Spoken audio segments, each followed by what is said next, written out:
Are you ready? Yeah. Okay, let's do it. Bill Martinez Live, a program about current events, our culture, our values, our politics, and our future. And now, Bill Martinez. We better stop.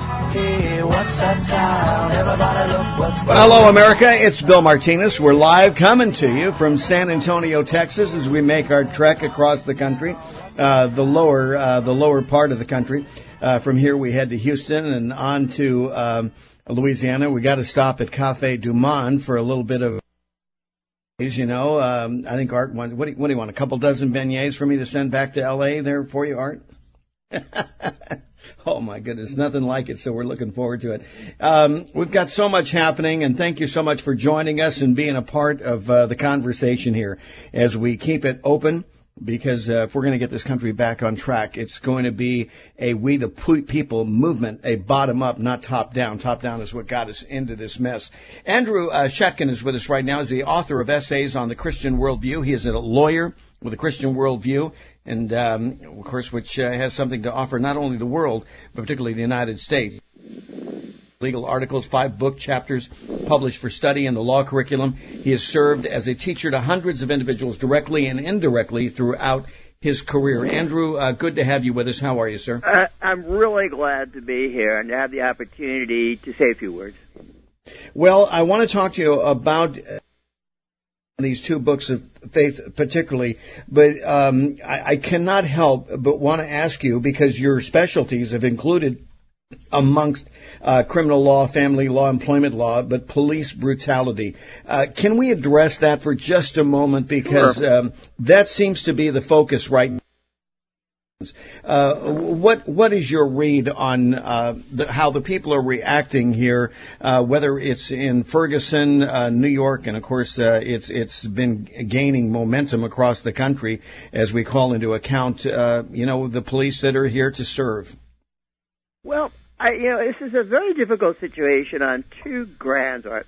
Is this Bill? Right? Yeah, absolutely, Bill. Yeah.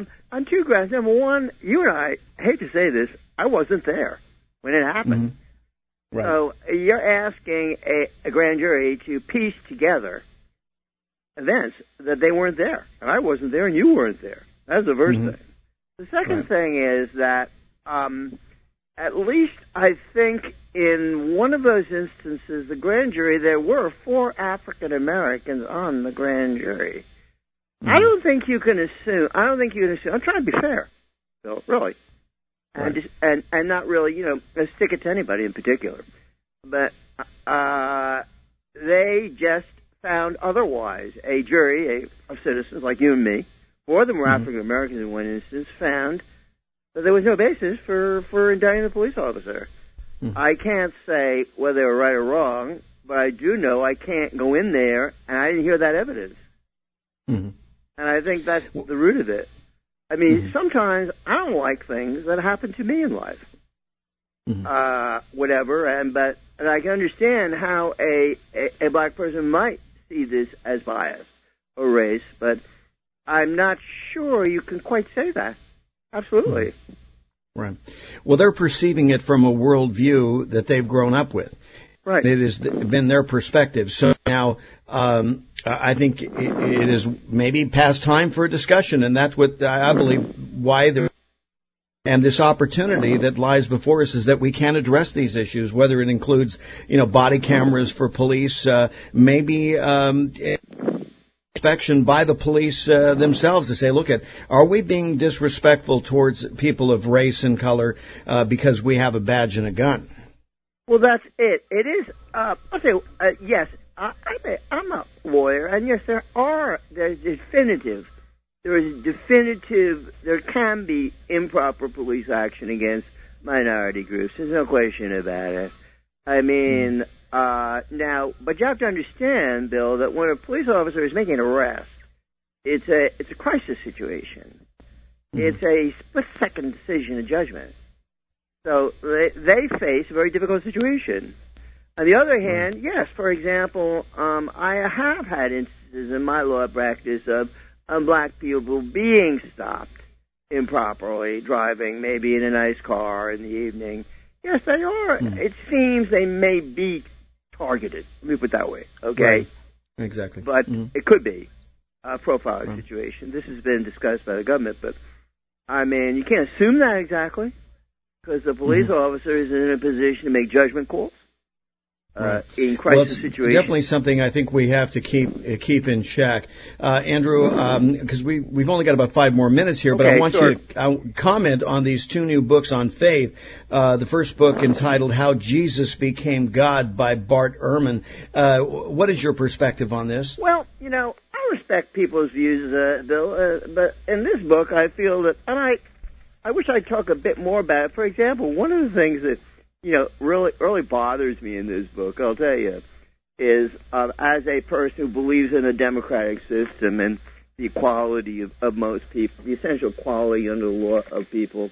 I mean, he says here, and I won't go through every single comment he makes.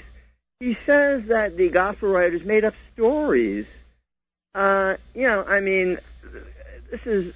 I don't think you can assume that when the statements in the Gospels or whatever the Bible are stories, they were unless you're assuming they're making the whole thing up, which is what he's implying. He uses the term stories. He says they made up stories about the miracles. He says there were stories about the resurrection. I'm just not on track with that. And for example, in the first page, really, which I find really shocking, he says Jesus was a lower class Jewish preacher from the backwaters of Galilee. And then he says that he was, I don't know what he means by a lower class Jewish preacher from the backwaters. Jesus was a very profound thinker. He says that if you look at a woman with lust, it's adultery. He says that it's richer for a richer man not in the kingdom than anybody else. But Jesus didn't have the religious degrees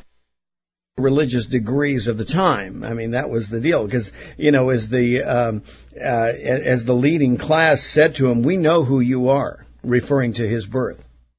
Well, but I mean, to refer to, he's making a statement, a kind of a statement.